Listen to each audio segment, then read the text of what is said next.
Bonjour, je vais vous présenter une SAE du but de mesure physique, la SAE Customise. SAE est une SAE de tronc commun, donc elle intervient pour les étudiants quel que soit leur parcours, mais elle a été déclinée en fonction de ce même parcours. La compétence visée est la compétence numéro 2 du référentiel du BUT mesure physique, déployer la métrologie et la démarche qualité pour un instrument de mesure.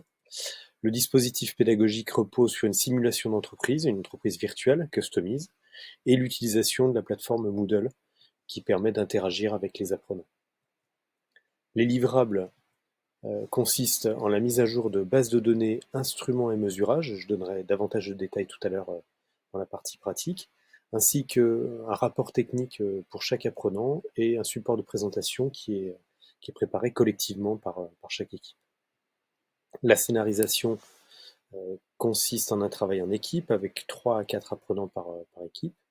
Et donc chacune de ces équipes va mettre à jour des bases de données qui seront communes à tout le monde, ce qui crée une interdépendance entre les différents livrables des équipes et le travail qu'ils préparent ensemble. L'évaluation est pour une part individuelle, grâce au rapport technique individuel, qui est aussi l'occasion d'un feedback qui permet de permettre d'avancer aux étudiants sur le développement de leurs compétences, mais aussi une évaluation collective avec la préparation d'un document collectif qui est ensuite soutenu à l'oral par l'équipe. La société Customise a donc été pensée pour répondre à la compétence qu'on voulait mobiliser dans cette SAE. Donc c'est une entreprise qui est censée travailler dans le domaine de la mesure, avec une spécialité qui est la métrologie, et qui va s'appliquer à différents départements industriels, matériaux, environnement, qui correspondent au parcours suivi par les apprenants. Alors justement, chaque apprenant est recruté comme technicien dans le service métrologie de cette entreprise. Il reçoit une lettre sur la plateforme Moodle, une lettre d'ailleurs qui est personnalisée, qui lui présente tout d'abord l'entreprise, sa structuration, avec des départements de l'entreprise qui correspondent au parcours correspondant pour les apprenants. Et puis petit à petit, ils vont rentrer dans le vif du sujet, donc ils ont des courriers de plus en plus précis pour détailler leur mission. Alors la mission, elle est précisée en même temps que l'organisation matérielle euh, de la SAE, donc de l'entreprise. Et finalement, on va trouver deux éléments essentiels. Le suivi métrologique des instruments, donc c'est un des éléments essentiels de cette SAE, et le suivi des valeurs nominales. Le premier aperçu est assez global, il ne permet pas de savoir exactement ce qu'il y a à faire. Donc, au fur et à mesure, on va détailler de plus en plus précisément les attentes et mettre à disposition des apprenants des outils, la fameuse base de données, instruments dont ils vont se servir aussi bien pour saisir des informations que pour aller rechercher des informations utiles, mais aussi un glossaire des termes et normes pour la métrologie qui va reprendre des points qui ont été vus en cours et travaux dirigés, donc dans la partie ressources, mais qui se trouvent également tout de suite présents ici. Ils ont également des documents techniques, ça peut être des spécifications des instruments de mesure, des procédures qui ont été rédigées pour respecter un certain cahier des charges, euh, ou des modèles de documents. Donc là, on est vraiment dans un environnement professionnel assez classique. L'autre aspect, c'est le suivi des valeurs nominales, donc qui va donner lieu à une autre procédure, une autre base de données. L'intérêt étant que les résultats établis par les apprenants lors de chaque séance de la SAE ne seront pas perdus en quelque sorte, comme ça peut être le cas quand on fonctionne en travaux pratiques classiques, où chaque travail pratique se solde par un résultat qui n'est pas forcément réinvesti. Là, ils vont devoir réutiliser ces résultats. Si on veut détailler une mission, euh, détailler toutes les missions, ce serait long puisqu'il y a 3 parcours et que finalement, sur le principe, ça ne change pas grand-chose. Ce qu'on peut dire, c'est que pour chaque mission, de toute manière, il y a 4 phases qui sont sensiblement les mêmes. Et chacune des phases, en tout cas pour les 3 premières, a à peu près la même structure. Il y a dès le départ un choix à faire. Par exemple, pour la phase d'ajustage de la chaîne de mesure, il va falloir déterminer l'étendue de mesure, c'est-à-dire les valeurs que peut mesurer cette chaîne de mesure. Ça, c'est l'étudiant qui va devoir faire ce choix-là, enfin en tout cas l'équipe qui va devoir faire ce choix-là, en regardant à quoi va être utilisé l'instrument de mesure ou la chaîne de mesure en question. Et justement, cette chaîne de mesure, elle va servir à la réalisation du projet complet. Donc ça peut être la mesure de la résistance d'un shunt, ça peut être le rendement d'un panneau photovoltaïque, ça peut être la masse volumique d'un matériau, hein, pour reprendre des sujets déclinés pour chacun des parcours. En tout cas, l'étudiant doit justifier son choix, il doit faire un choix vraiment éclairé et pas seulement utiliser l'appareil qu'on a mis à sa disposition. Là, il y a un certain nombre d'appareils, c'est lui qui doit choisir l'appareil, le calibre, ou comme ici, les l'étendue de mesure. Donc ça, c'est le premier point commun qu'on va trouver pratiquement dans toutes les phases. Et l'autre point commun, c'est qu'à la fin de cette phase, il devra mettre à disposition les informations. Par exemple, ça peut être une fiche de vie, ça peut être un certificat de vérification, on le verra par la suite, ou d'étalonnage. Et tout ça, ça va figurer dans une base de données qui permettra de tracer complètement les informations pour les utiliser, ou encore plus intéressant, pour traiter des erreurs qui ont été commises et voir comment on peut remédier à ces erreurs. Et c'est ça qui est vraiment intéressant comme travail. Alors, la deuxième phase consiste en une vérification. On va retrouver à peu près la même structure. Il faut choisir un instrument et le calibre qui va être adapté au mesurage pour lequel cet instrument sera utilisé au sein de la SAE. Et à la fin de cette phase, là aussi, mettre à jour la fiche de vie de l'instrument, donc la base de données. La phase E ressemble beaucoup à la phase de vérification, mais là on est sur une phase d'étalonnage où on va donner des renseignements en plus. Notamment, on va donner les moyens à l'utilisateur de l'instrument étalonné de pouvoir corriger son résultat de mesure pour obtenir un résultat plus exact. Et enfin, la dernière phase, c'est celle qui va réutiliser tout ce qui a été fait précédemment, soit par l'équipe elle-même, soit par d'autres équipes, puisqu'ils vont utiliser les renseignements qui sont dans la base de données et ils vont prendre les documents qui sont les plus récents. Ce n'est pas forcément eux qui les auront mis dans la base de données, mais des camarades qui sont passés entre-temps sur les instruments qui les intéressaient. C'est ça qui va leur demander le plus de hauteur parce qu'ils vont être obligés d'assembler ces différents éléments, donc d'avoir une vue globale du projet, et en même temps de bien maîtriser les phases d'ajustage, de vérification, d'étalonnage pour s'en servir correctement, plus d'autres éléments dans lesquels je ne vais pas rentrer dans le détail de ceci, mais c'est le même principe. À la fin de cette phase, là aussi, ils vont alimenter une base de données, c'est pas tout à fait la même. C'est une base de données qui va permettre le suivi des mesurages. Donc, par exemple, on a un shunt, on va suivre l'estimation de la résistance de ce shunt par les différentes équipes, de manière à pouvoir éventuellement déceler des anomalies avec un moyen type carte de contrôle. Si on rentre dans l'organisation pratique, il faut savoir que cette SAE s'est déroulée sur 4 séances de 4 heures, plus une séance dédiée pour la présentation orale. Donc là, j'ai fait une timeline horizontale avec les quatre séances, donc de S1 à S4, et chaque groupe de travaux pratiques, puisque c'est ça la structure pédagogique au départ, est constitué au maximum de 13 étudiants, hein, c'est la norme pour un BUT. Donc on a constitué quatre équipes de 3 à 4 apprenants, ça dépendait des groupes. Chaque sujet n'est pas dupliqué, n'est pas multiplié, ce qui veut dire qu'on n'a qu'un poste pour l'ajustage, qu'un poste pour la procédure, qu'un poste pour l'étalonnage, qu'un poste pour la vérification.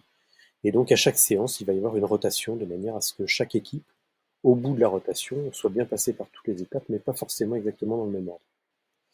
Alors ça a une implication pratique, c'est que, par exemple, l'équipage 2 qui, dès sa première séance, doit réutiliser des résultats qui sont censés être dans la base de données, eh bien, cette base de données n'a pas encore pu être alimentée par les autres équipes.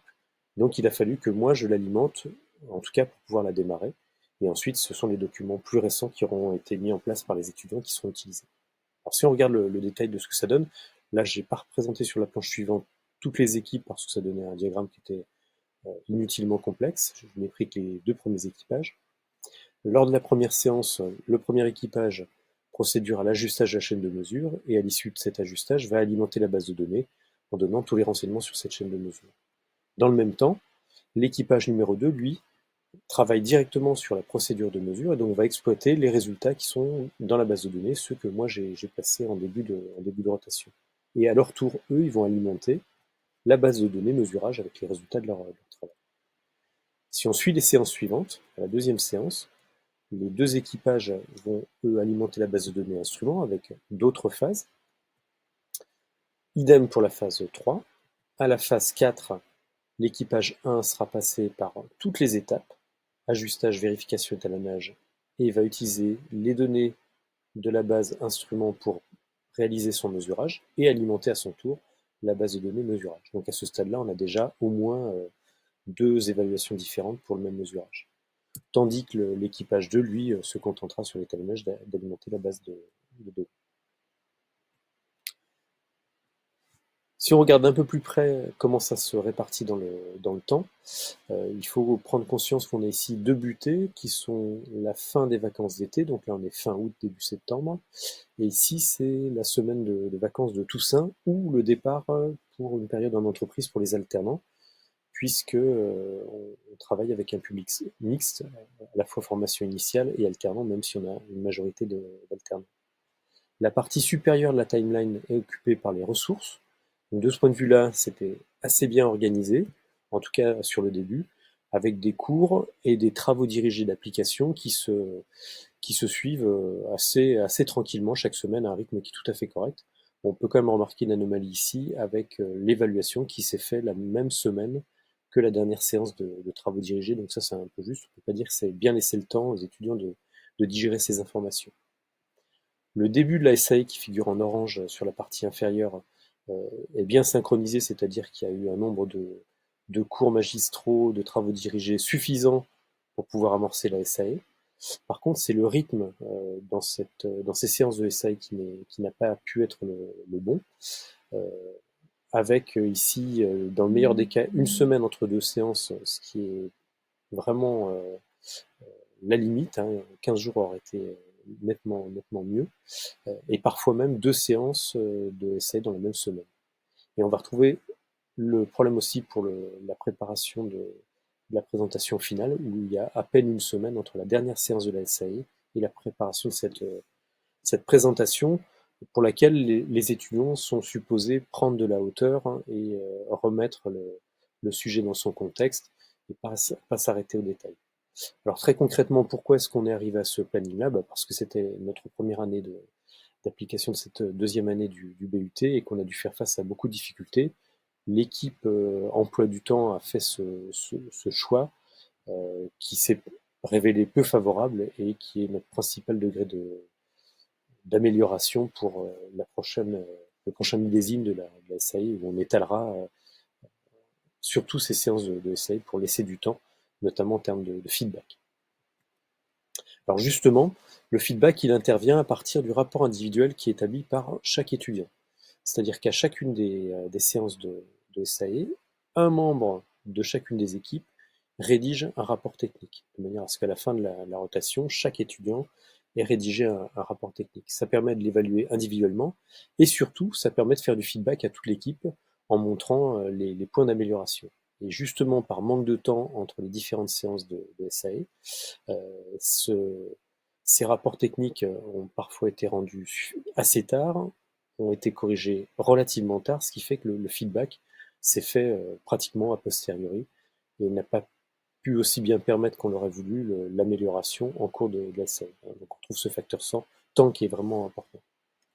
Il y avait une petite originalité aussi sur le rapport individuel, c'est que l'étudiant qui rédigeait ce rapport subissait un peu une double peine, puisque dans la semaine qui suivait sa rédaction du rapport technique, il était interrogé par la collègue professeure d'anglais pour exposer ce qu'il avait fait en SAE, en anglais, dans le cours du cadre d'anglais. Alors c'était de manière informelle, hein, il n'y avait pas de document à préparer, mais ça permettait de travailler un peu la transversalité. Dernière partie de l'évaluation, elle a reposé sur une présentation orale faite en équipe, avec un support type, type PowerPoint qui était préparé aussi par l'équipe. Et donc la présentation se faisait avec une des 4 phases présentées en anglais, de manière à travailler là cette fois-ci moins sur la forme, l'anglais, que sur le contenu. Est-ce que, par exemple, le lexique anglais était le bon, sachant qu'en métrologie, on est assez à l'aise puisqu'on a le vocabulaire international de métrologie qui est bilingue, donc il y a une base qui est quand même très claire. Bon, je ne vais pas faire un bilan complet parce que je n'en ai pas le temps. Je voudrais simplement indiquer que de mon point de vue, je vais aller très vite, et si vous voulez plus de détails, le document est beaucoup plus complet, mais de mon point de vue, le principal bénéfice, c'est qu'on a eu un très bon engagement des apprenants, avec une quantité de travail fournie assez intéressante, des livrables qui ont été fournis, qui étaient d'un bon niveau, même si la qualité était largement améliorable, notamment sans doute parce que les étudiants ont encore trop cloisonné entre les ressources, les cours TD et la SAE. Ils ont considéré que c'était des choses qui étaient différentes alors que la SAE avait été présentée dès le début des ressources. Voilà. Ce qu'on peut dire sur les points d'amélioration, je l'ai déjà dit précédemment, c'est que vraiment ce qui est amélioré ici, c'est le planning. Sinon, sur le restant de l'exercice, la satisfaction des étudiants est plutôt euh, très bonne, voire bien, ce qui est quand même pas mal du tout, et avec notamment une progression du sentiment d'assurance et du sentiment de compétence entre le début et la fin de la SAE. Et ça, c'est vraiment le but qu'on poursuit. Voilà, merci.